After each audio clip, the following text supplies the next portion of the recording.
to kind of say something. I can't do this. Well, I mean, the real truth is those people are... We know that they want to bring the character of Ironheart to life, that they want to introduce her in Wakanda forever, with that being the lead up to this television series, and asked if I would play her. Good morning, America. New studio. God, looks great. Miss Thorne, I couldn't be happier than to be seeing you bring Riri Williams to life. But the hood has me nervous. Is the hood green? Please tell me Mr. Ramos is not replacing me as Dr. Doom via Parker Robbins. Yeah, and it's like the real Tony Stark. It's like back somehow. And there's like a moment where she's flying through and he's like, who is that? And she's like, I'm Ironheart, Mr. Stark. And he's like, I like that girl. And then what did the writers mean by this? Smoke detector beeps. Ironheart is practically unwatchable. Toot toot, Jerry laughs. Yes, there is an alphabet character. Dominic Thorne, I have seen all of the first 3 episodes of Ironheart. How did this even come about? They were still in a woman's prison. And so in this, I'm not sure what they're meant to be, because this character isn't to be confused with Slog. Slug, our hacker extraordinaire. Who is also the exact opposite in the same show. I'm really confused. I just think it's weird to have a series. Have faced cosmic tyrants, alien invasions, and impossible odds. But nothing could have prepared fans for the shocking twist that just played out. Not on screen, but behind the scenes. Imagine Earth's mightiest heroes turning their backs, not on a villain, but on the very studio that made them icons. That's exactly what's happening right now.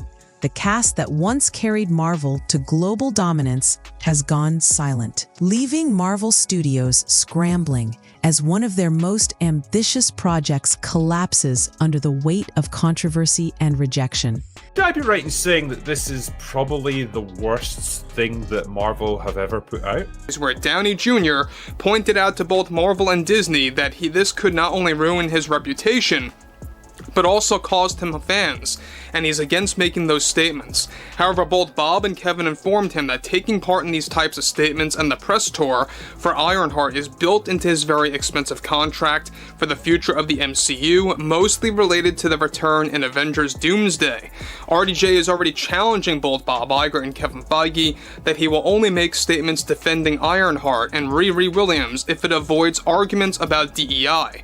And what's unfolding behind closed doors might just mark the beginning of the end for the Marvel Cinematic Universe as we know it.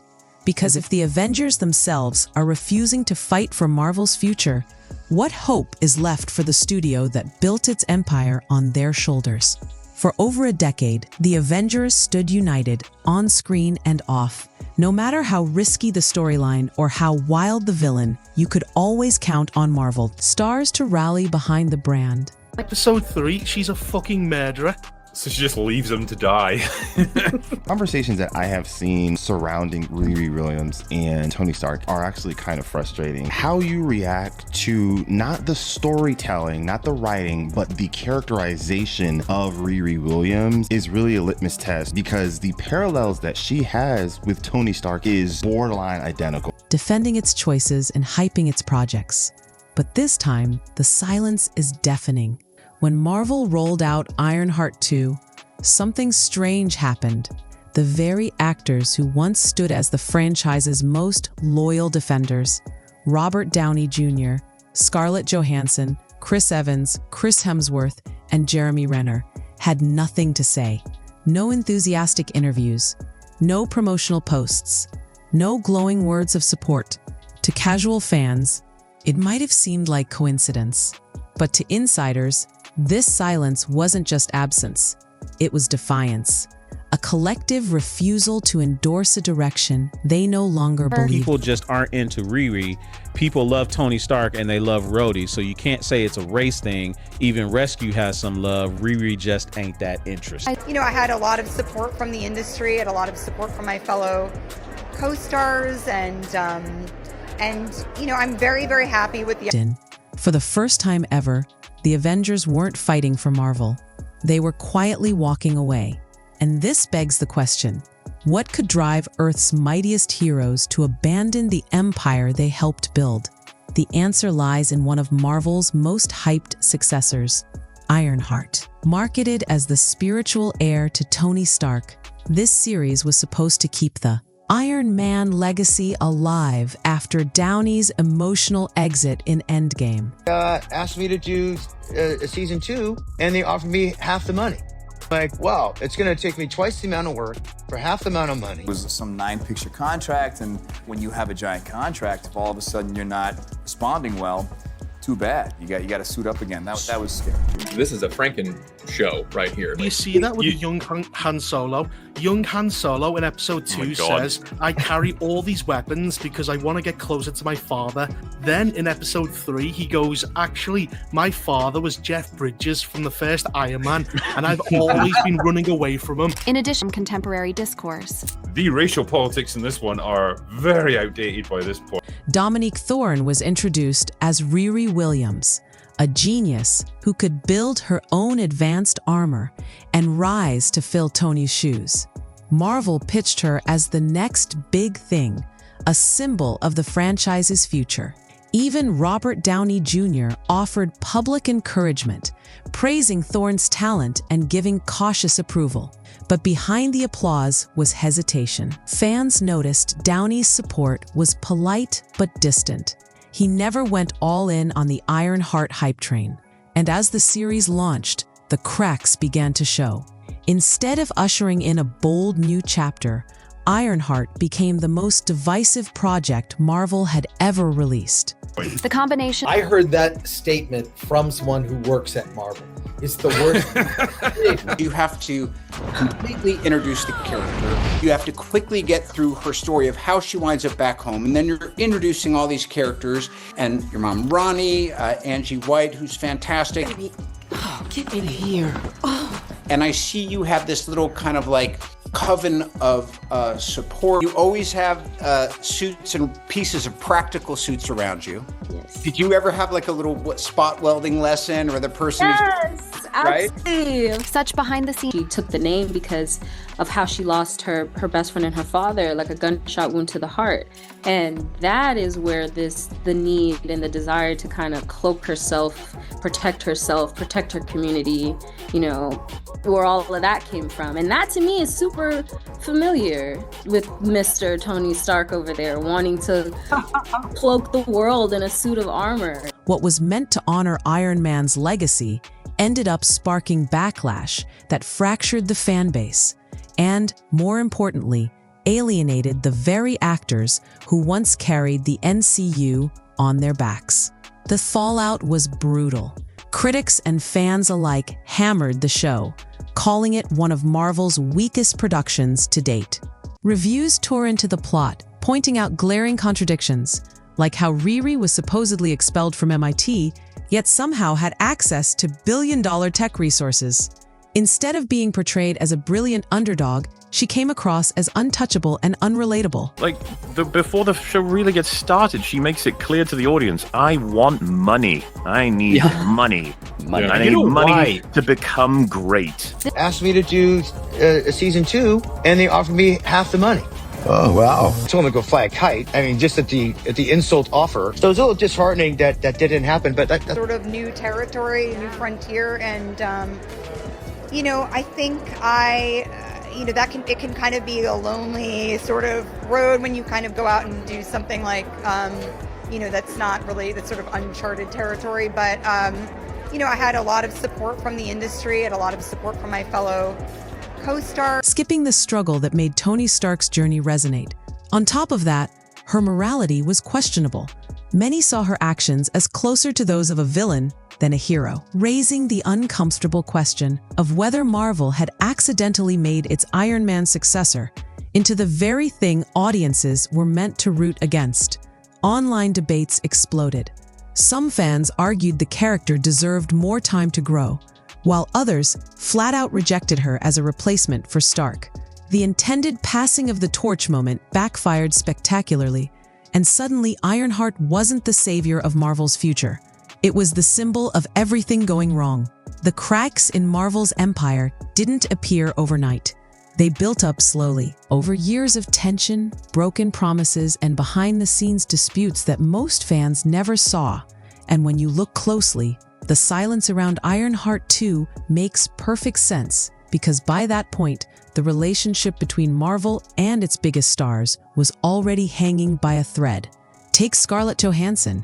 For more than a decade, she was the face of Black Widow, a character fans begged to see headline her own movie. But when Marvel finally delivered it, the release turned into a controversy that changed everything. Instead of premiering exclusively in theaters, Black Widow was pushed onto Disney Plus at the height of the streaming wars. Johansson's contract promised her a share of box office profits. But with streaming cutting into those numbers, she lost millions. When she pushed back, Disney didn't just argue the details. They publicly dismissed her claims, essentially painting one of their longest-serving stars as greedy.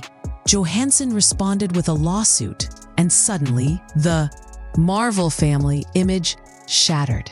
Behind closed doors, other actors watched carefully. If Marvel could treat Scarlett this way after years of loyalty, what did that mean for them? Then came Jeremy Renner. For years, he'd been the odd man out in the Avengers lineup, beloved by fans, but never quite treated as central by the studio. Hawkeye finally got his moment in the spotlight with his own Disney Plus series. And while it earned praise, Renner reportedly felt blindsided when Marvel offered him half of what he earned the first time for a second season. To him, it was more than just money. It was a sign that Marvel didn't value his contributions, even after he risked his health and career to bring Hawkeye to life. Renner had already been through personal struggles and controversies, but Marvel's cold offer sent a clear message. The studio was moving on. Chris Evans, too, had his doubts. After years of carrying Captain America through one of the most beloved character arcs in cinema history, he walked away at the perfect moment. Steve Rogers' emotional farewell in Endgame. But Evans made it clear he was hesitant about ever returning. Not because he disliked the role, but because Marvel's contracts were suffocating. Long-term commitments left actors locked into roles for years, with little room for other creative projects. Evans wanted freedom, and Marvel wasn't offering it. And then there was Chris Hemsworth. His journey as Thor was a roller coaster. From Thor, the dark world being labeled one of Marvel's weakest films, to the revival of his character in Ragnarok, to the disappointment many felt in Love and Thunder, Hemsworth had seen it all. Publicly, he admitted he was exhausted. The constant reinvention of Thor left him drained, and he hinted more than once that his time in the MCU was nearing its end. All of this created an atmosphere of mistrust and disconnection. The Avengers had once been Marvel's loudest cheerleaders. But by the time Ironheart 2 came around, the enthusiasm was gone. Instead of defending the studio's choices or hyping its new stars, they chose silence. And in Hollywood, silence is louder than words. It was their way of sending a message without ever having to speak. Marvel had pushed too far, demanded too much, and given too little in return. So when fans wondered why the Avengers were missing from Ironheart 2's rollout, the answer was simple. It wasn't about scheduling conflicts, or contracts, or random chance. It was years of accumulated frustration, finally boiling over into quiet rebellion. And that rebellion hit Marvel harder than any villain ever could. And this wasn't just about actors. Behind the curtain, Marvel itself was in chaos. Phase 4 was already being criticized for a lack of direction, with movies like Eternals and shows like She-Hulk leaving fans underwhelmed. What was once a meticulously planned universe now felt like a series of disconnected experiments. Into this storm came Ironheart, pitched as the next big icon, but quickly drowning under poor reviews and fan backlash. Reports surfaced of rushed rewrites, last-minute reshoots, and creative teams unsure of how to balance Tony Stark's towering legacy with Riri's new storyline. Even some insiders allegedly admitted off the record that the show had become Marvel's worst project ever. The NCU, once admired for its flawless planning, was now visibly unraveling. And Ironheart wasn't the fix. It was the breaking point. The moment Marvel's empire began to show cracks that could no longer be ignored. This is where the rebellion became undeniable. Traditionally, Marvel leaned on its stars to sell even the weakest projects. A single Robert Downey Jr. interview or a Chris Hemsworth Instagram post could rally millions of fans. But with Ironheart 2, that weapon was gone. The silence of the Avengers spoke volumes. By refusing to endorse, promote, or even casually acknowledge the project, they stripped Marvel of its most powerful promotional tools, synergy with its legacy heroes. For years, the Avengers had been Marvel's strongest symbol of unity. Now, that unity was broken. Fans noticed, the media noticed, industry insiders noticed, and Marvel executives were left scrambling, faced with the reality that the faces who built their empire no longer believed in it. The rebellion wasn't loud. It didn't need to be. The silence itself was devastating, and fans didn't take long to connect the dots. The lack of support from the original Avengers was seen as a rejection of Marvel's new direction. Suddenly, Ironheart 2 wasn't just a struggling show. It was a referendum on the MCU's future. Social media exploded with speculation. Was this Marvel's collapse in real time? Could the studio survive without its founding heroes? Industry insiders suggested that unless Marvel found a way to repair its relationship with both fans and actors, the entire franchise risked fading into irrelevance. What was once the most unstoppable cinematic universe in history now looked fragile, even doomed. Ironheart 2 should have been a celebration of new beginnings. Instead, it became the symbol of endings, the moment when even die-hard fans started to ask if the MCU had finally run out of magic. But the Avengers Rebellion was only part of the story. Behind the glitz of Hollywood, another battle was raging, one between Disney and the families of Marvel's original comic creators. These families argued that Marvel and Disney had built a billion-dollar empire while sidelining the very people who invented the characters. Lawsuits and negotiations erupted, with Disney facing pressure to finally acknowledge and compensate the visionaries who gave birth to legends like Iron Man, Captain America, and Thor. In many ways, it mirrored the rebellion of the actors. On screen, the Avengers fought villains who wanted to control everything. Off-screen, their creators' families were fighting corporations that tried to do the same. The irony was staggering. Marvel's greatest battle wasn't with Thanos, it was with itself. And the outcome could change the future of entertainment forever. So here we are, the Avengers silent, Ironheart in collapse, and Marvel Studios facing battles on every front. What started as a simple storyline controversy has snowballed into something much bigger, a rebellion of heroes, creators, and fans against the studio that once defined modern cinema. The silence of the Avengers wasn't just absence, it was the sound of an empire losing its crown jewels. And it leaves us with one haunting question. If the heroes who built Marvel are no longer willing to stand by its side, is this truly the endgame of the MCU? Or can Marvel rise from its own ashes before it's too late?